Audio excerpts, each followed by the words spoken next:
The Pacers went small, and it gave them big results against the Kings. Crazy adjustments, a crazy game, a fourth quarter that was nearly infuriating, and Aaron Nesmith, money again. It's all happening today on the Locked On Pacers podcast.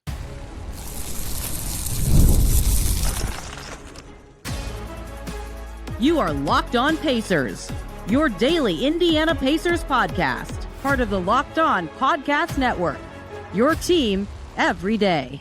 What up, y'all? Happy Tuesday, and welcome into another edition of the Locked On Pacers podcast, where we, of course, talk about the Indiana Pacers. As always, my name's Tony East. I cover the team for Forbes, and today, crazy win for the Pacers over the Kings. Their fourth quarter defense was great. Small ball was the name of the game against Sabonis. Yes, somehow very unique win for the Pacers, who eke it out despite some rocky waters, let's call it, they hit during the game, down as much as 16 in the third quarter. But it's not the Pacers unless it's a ridiculous game. What a march they just survived. And they can turn a corner with two, on paper, easy opponents coming in early April. This was a weird game. No Myles Turner. He's sick. I didn't see him at the arena at all. Wasn't there for his warm-up time. Rick Carlisle said he's hopeful that he'll be ready for Wednesday. And so they start Thomas Bryant. And Thomas Bryant started some of those games when they went out west in mid-February. And that was kind of like about the turning point for, when his season started to kind of deteriorate a little bit. And so on one hand, he's like a decent rebounder. That matters against Sabonis. I apologize. I just bumped my mic. That was probably really loud. On the other hand, the way the Kings play is going to require you to just constantly take hits down low. And Bryant has not been the best defender this year, and I was curious how that would go. The answer was not awesome, right? Sabonis was great for the first three quarters of this game, and I'm not even saying he was bad in the fourth quarter. We'll get to the fourth quarter later. But Sabonis, third quarter, was 4 for 4 with 9 points and 5 rebounds alone, and in the first half, he had 8 rebounds and 14 assists. You can do math. He had a double-double after three quarters and had already taken 17 shots. The Pacers couldn't handle his size. There was one play. Poor Pascal Siakam rotates low to try to stop Sabonis at the basket and kind of like curls up to brace for the hit, right? Because it's going to hurt. Guarding Sabonis is hard. And Sabonis scored on the play. And so that the third quarter, when the Kings went up 16, I thought, oh, man, the Pacers might be dead. But the Pacers were smart with their adjustments. The Kings targeted Thomas Bryant a decent amount on defense. Tony Bradley only played 7 minutes. Their adjustment, Rick Carlisle's move, was small ball. And I actually, ironically, asked about the Jarris Walker, Toppin, Siakam groups they've been going to before the game. And, Rick that likes that it lets them, one, get Toby longer run, but two, the way it breaks out their rotation is something he likes, but he called it game to game, which was interesting to me, as maybe something they wouldn't go to all the time. In this game, it was totally needed as a game to game adjustment. They needed to play small all the time. They did not play Thomas Bryant and Tony Bradley at the same time. So those two played a combined little under 30 minutes. The Pacers were minus 16 in those minutes, and they won by 2. In their small ball minutes, the Pacers were plus 18. Here's some of the groups they used, because normally you, me, maybe anyone who watches the Pacers more than once a week or once a month would think of the Pacers going small as a Toppin Siakam front court. That is almost always what it's been. Toppin is the center in those groups. Siakam can be if he needs to. Then they put a bigger player at the 3. Here are some lineups that the Pacers used today in their plus minus. Obi Toppin, Tyrese Haliburton, Aaron Nesmith, Jarris Walker, TJ McConnell. A front court of Nesmith, Walker, Toppin. That group was plus 9. A group of Siakam, Nembhard, Haliburton, Toppin, Nesmith. That's almost the starters, but with Obi Toppin and where Myles Turner usually is. That group was plus 6. They were quite good. Siakam, Nembhard, Walker, Shepard, McConnell. What? 2 point guards, neither of them are Haliburton. And then Walker, Siakam is the front court. That was a very small group. That group was minus 4. Nembhard, Toppin, Haliburton, Nesmith, Shepard. Toppin, Nesmith as the 5-4. Aaron Nesmith played the 4 in this group. And that group is minus 1. Siakam, Nembhard, Haliburton, Nesmith, Walker. That has a Nesmith, Walker, Siakam front court. For a while, the Pacers never really turned to the Jarris Walker, Siakam 4-5 combo. They did there. It was minus 1. Siakam, Toppin, Nesmith, Walker, McConnell. Starters adjacent with McConnell. and Walker in there. That group was +2. And then Nembhard, Toppin, Nesmith, Shepard, McConnell was +7. An excellent group with a Nesmith, Toppin front court. I mean, the Pacers went small before in this season and in their lives, but very rarely do you see Walker Toppin or Walker Siakam 4-5 combos. And Aaron Nesmith at the 4 has almost never happened this year. I mean, this is the first game it happened for any serious amount of time that wasn't just like a spot lineup that they were going to try to snag a solution into thin air with. But those groups played over 18 minutes and were great choices in this game. Some of it is that the guys typically involved in these lineups shot it well today. Siakam himself didn't score it very well, though he hit the dagger 3, but he had 6 assists, 1 turnover, 3 rebounds, and I thought defended okay, even though he took some tough hits from Sabonis. But the rest of he had a lot of Keegan Murray. Keegan Murray was in this one. But he was on the floor being a threat when other 4-5s were doing awesome. Obi Toppin was great. 7 for 11 from the field. He led the team, or tied for leading the team, and made shots. The guys who made as many as him took more attempts, right? He was very efficient. He made 5 threes. The Pacers could not make anything from 3 today unless your name was Obi Toppin or Jarris Walker. He had 7 rebounds, and the tempo ad they got from Obi Toppin was huge, as it has been in a lot of the games he plays the best. And I actually thought he did okay defending Sabonis. We'll talk about how these groups defended Sabonis in more detail in a second, but Toppin deserves a lot of credit for that. It's a very hard thing to do. Jarris Walker, 6 for 10, 3 for 7 from deep, 2 assists, 2 steals. Another game where effort noticeable, not always, but more noticeable. Defense better, and the shot making continues to be a thing. He is continuing to earn the minutes. He played well in this game. And Nesmith was sensational. We'll talk more about him later. I just did a segment on him. Hope you listened, because he made 6 twos and 9 free throws in this game, albeit a lot of those were in crunch time, but I talked about that dude being 50, 40, 90. He's been money from the free throw line this season. Couldn't make the threes tonight, 1 for 8, and still got to 24.6. He made 6 of his 8 twos. Aaron Nesmith. Like, you don't think of him like that, but he's gotten so much better at exactly those shots. He was very good. And so those front court groups, even without Siakam having a good game, in fact, a pretty rough game for Siakam. 15 shots to get 11 points is not what you expect from him. They got a great contribution from the rest of their front court. Those lineups were fast in a way. In fact, I actually put this in the second quarter. The Pacers were winning, and I typed this note. The Pacers can't stop the Kings bigs. They cannot stop Sabonis. They should just lean into offense. Put Haliburton out there, put Toppin out there, keep the tempo up. You want me to screenshot my notes ever, I will. And then they were down 14 in the third quarter, and they made that adjustment, going to the smaller groups, right? They needed to clean up their turnovers. They needed to add speed to the floor.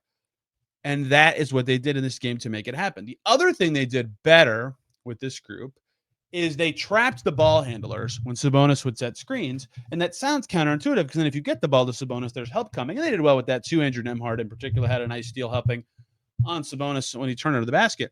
But it's the Kings don't have anyone now on their team who's like an awesome passer. And so a lot of the guys who'd see 2 bodies for a second, like, couldn't make the pass to Sabonis. Like, the angles were challenging for them to do so. DeRozan had 8 assists in this game. Malik Monk had 7. The rest of the Kings combined had 7, right? They really struggled with the ball movement. Sabonis himself with 0 assists. So that ball pressure made it easier for guys who are giving up a lot of size and a lot of, let's say, strength or bulk or whatever you want to say, to still defend Sabonis okay. Toppin did well there. When he was asked to do it, Siakam did okay. Not great, but they held their own. And then the thing that really helped the Pacers is in the fourth quarter, the Kings just decided to stop playing how they were playing the rest of the game. And some of that is credit Pacers for changing up how they were defending and the units they had on the floor and forcing the Kings to adjust. But the Kings, for some reason, the fourth quarter forgot that they had a guy with 25 points and 16 rebounds on their team, and they just stopped giving him chances. Sabonis took 2 shots in the fourth quarter out of the Kings' 23 shots. 4 for 10 for DeRozan, 2 for 6 for Malik Monk, 1 for 4 for Zach LaVine. That felt weird to me. They were isoing a lot. DeRozan's had some killer moments against the Pacers in Gainbridge Fieldhouse. He's a tough cover. Jarris Walker, Aaron Nesmith both did pretty well on him at different times, especially in that final period. The Kings had 3 assists in the fourth quarter. So they got away from their style. Some of that's on them. Some of that's the Pacers. The Pacers changed their style and lineup structure to play small and fast. And the only guys who could shoot tonight with any sort of consistency were 2 guys who are required to play in a lineup like that. and that's Jarris Walker and Obi Toppin. Haliburton was pretty good, if not great, and they got it done in the end. Crazy adjustment game for the Pacers. I did not expect going small to that extent to work that well, especially after Sabonis was eating early. That's a good win for the Pacers. That's a sharp bit of in-game adjustments to get it done. We'll see if they get Turner back. This game once again showed his importance and how he can kind of make everybody else click on the offensive end with the things he can do, and the defensive end for that matter. But everybody needed to do something in this game. If they're going to play small, if they're going to play not gimmicky, but just not how they typically play, like Tyrese Haliburton said, they don't practice as much with small ball groups. So it's a lot more flowy and not as much, which is just different. In this game, that was what they needed. It was what they needed, and they got it done. And boy, oh boy, was that fourth quarter crazy. That had to be, if you were a Pacers player or someone really cheering for them to win, the most frustrating fourth quarter ever. And I would like to give the Pacers props for overcoming a crazy challenge before talking about more from Pacers Kings. Before we do that, I got to talk about two great groups of people. First up, Monarch Money. Ever check your bank account and wonder, where did all my money go? Between dining out, online shopping, entertainment, you can lose track. That's where Monarch Money comes in. Your personal CFO, giving you full visibility and control over your finances. Monarch Money isn't just a budgeting app. It's a complete financial command center. You can track all your accounts, investments, and spending in one place. So you just stop managing your money and start building wealth. You can use Monarch to realize how much you're spending on food delivery and budget smarter and save more. Instead of juggling multiple apps, you can use Monarch to check your finances, track spending, and even plan long-term goals. Managing money with your partner smoother than ever. You can track shared and personal accounts, set goals, and stay on the same page without stress. Take control of your finances with Monarch Money. Use code LOCKEDONNBA at monarchmoney.com for 50% off your first year. That's monarchmoney.com, code LOCKEDONNBA for half off of your first year. Let's also talk about Prize Picks. Baseball season's in full swing. There's no better way to get in the action than Prize Picks, the best place for daily fantasy sports. With Prize Picks, you pick more or less on at least 2 player projections. If you're right, you can up to 1,000 times your cash, whether it's strikeouts, RBIs, or first inning runs. Prize Picks keeps every game exciting. You can pick Aaron Judge for more than 1 home run. Seems good right now. Or Shohei Ohtani for more than 1 stolen base. It's that simple. Setting up lineup takes less than 60 seconds. When you win, you get paid quick, safe, and securely. You can always take advantage of their Taco Tuesday deal as well, where Prize Picks offers discounts on select player projections for even more value. Download the app. Use the code LOCKEDONNBA to get $50 instantly after you play your first $5 lineup. That's code LOCKEDONNBA for $50 instantly after playing your first $5 lineup. That's on Prize Picks. Run your game.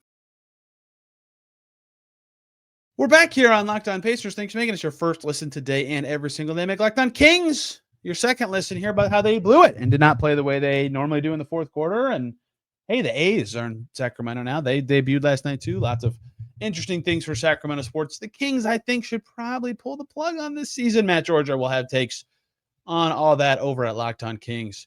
In Pacerland, we talked about the key adjustment, the small ball. I would like to give the Pacers mental credit.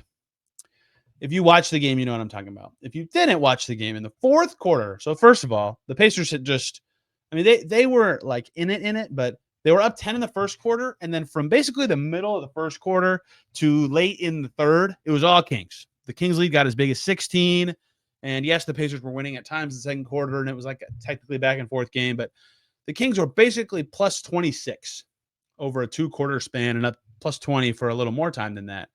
Like, the Pacers had to have some serious fight to come back after all that.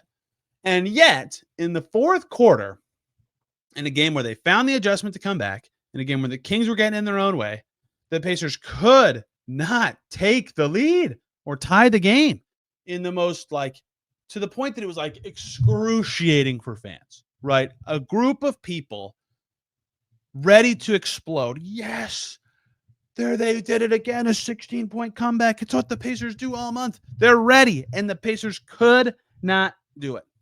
Here's every shot in the fourth quarter that would have tied or given the Pacers the lead for the first time of the second half at all, for the first time since late in the second quarter. And what happened? It was 86-84 Kings when Jarris Walker missed a 3. And it was also 86-84 Kings when Ben Shepherd missed a 3. It was 94-91 Kings when Obi Toppin missed a 3. It was 94-91 Kings when Ben Shepherd missed a 3. It was 96-93 Kings when Tyrese Haliburton missed a 3. It was 96-95 Kings when Andrew Nembhard and Aaron Nesmith missed 3s. And it was 98-97 Kings when Pascal Siakam missed a 3. That's so many different players.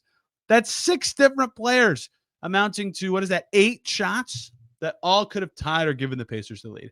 Like, they were good shots. The Pacers got the threes they wanted in the fourth quarter. I didn't love their threes for most of the game. They were good enough. But they were all good shots, and they just weren't going in. And if I'm a player, I'm ticked, right? We're playing great. We've got them on the ropes. They can't score. We're on this crazy comeback. We're one basket away from this building exploding. And we'll have all this momentum, and they'll take a timeout and all that.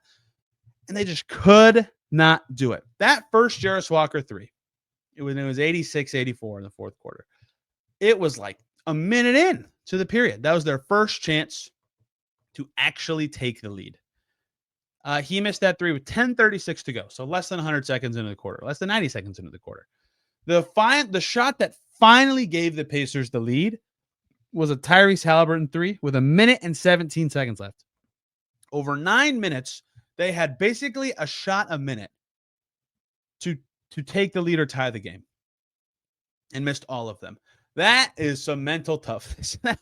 That would break me if I was an NBA player. I'd be like, oh, screw this. If the Kings hit me back once, I'd give up. We couldn't do it. Haliburton hits a three. Finally, the Pacers get to 100, and they take a lead with a minute 17 to go. Then a great defensive possession for the Pacers, forcing a shot clock violation on a tough Malik Monk layup. And then Siakam, who's had a tough night shooting and scoring, hits the next three. So after all of that junk and challenge and inability to get over the hump, the 2 stars when it matters, right? That's how it should be. Hit 2 huge threes. And to that point in the fourth quarter, the Kings had scored 11 points, right? They had 86 to start 10. I'm that bad at math. They had 86 to start the quarter. And when Siakam hit the three, they had 98. I can do math. That's 12 over 2.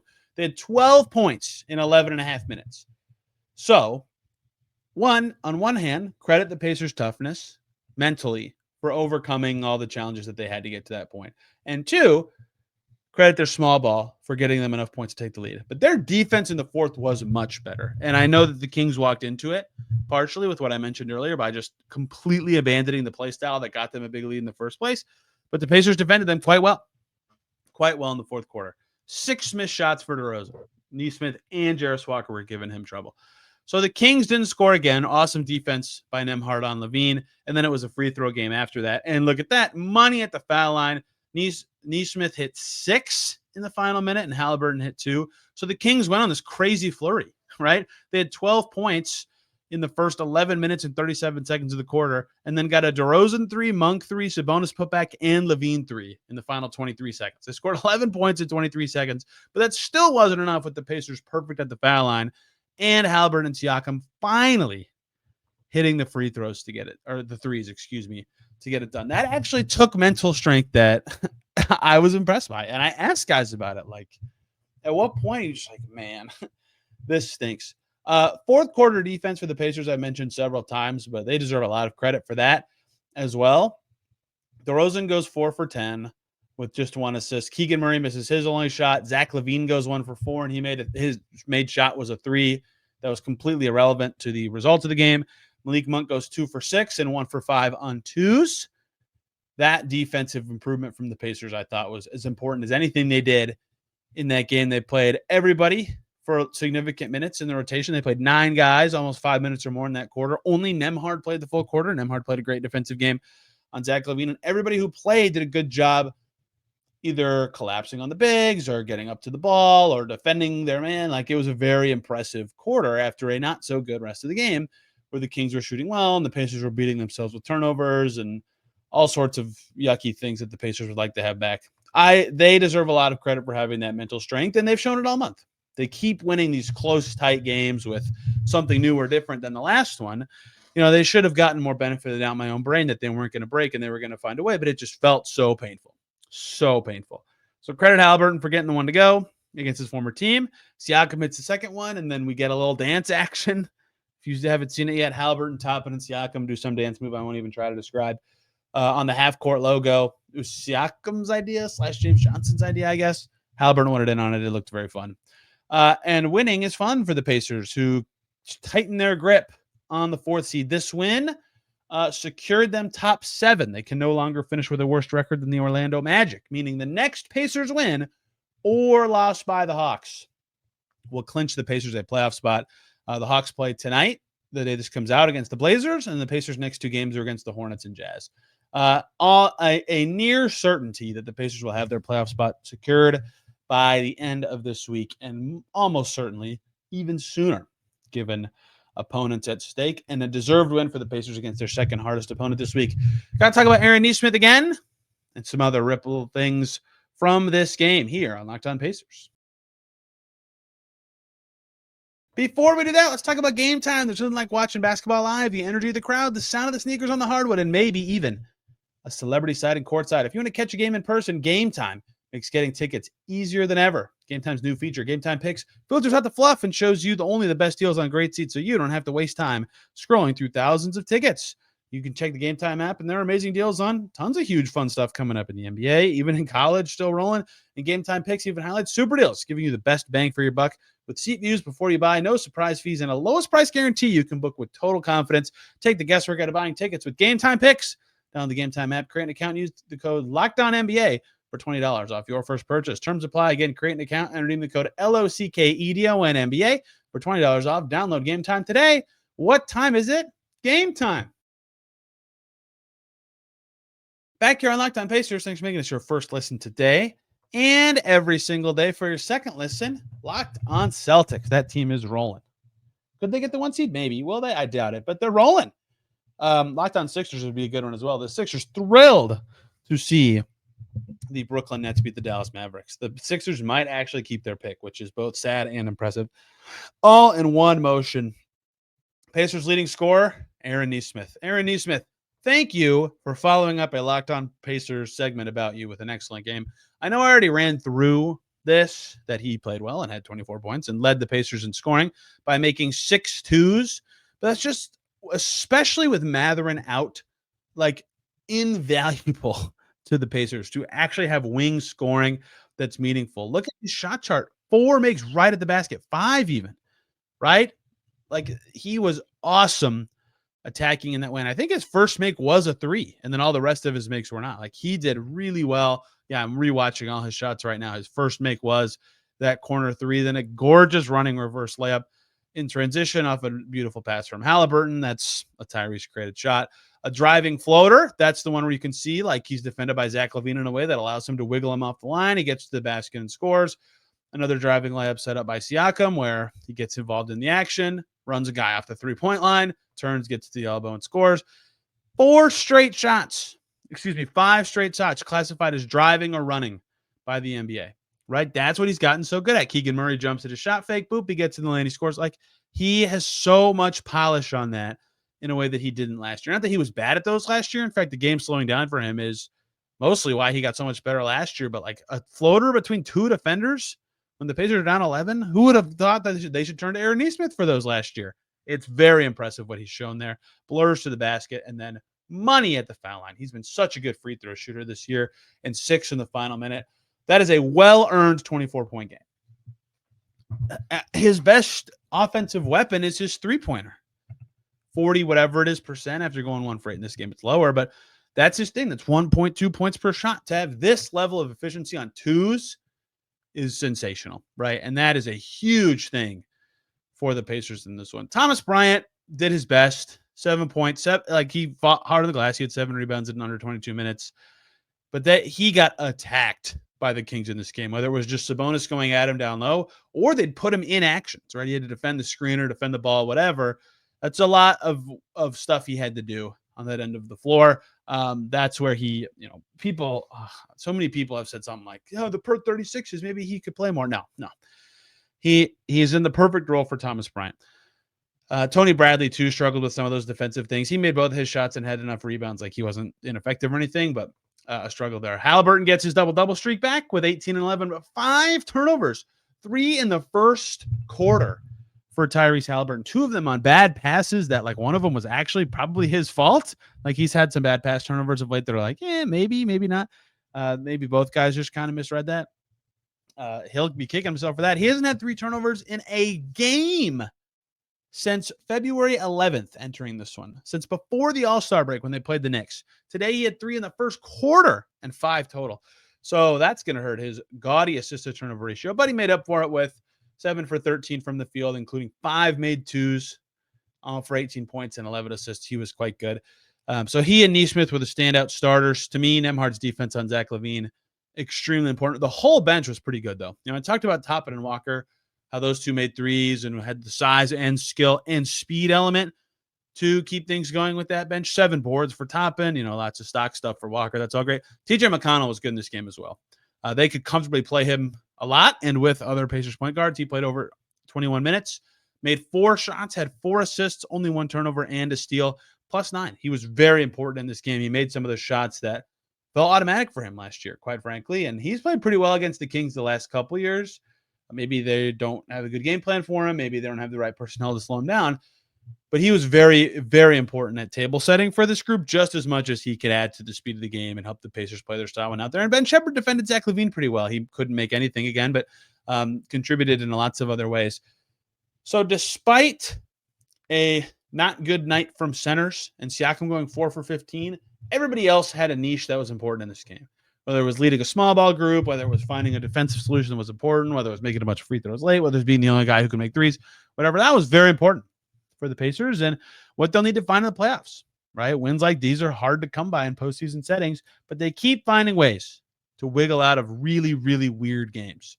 And they wiggled out of this weird game with great fourth quarter defense, with finally getting over the hump shooting, with small ball. And there they are at 44 wins. Good stuff from the Pacers in this one.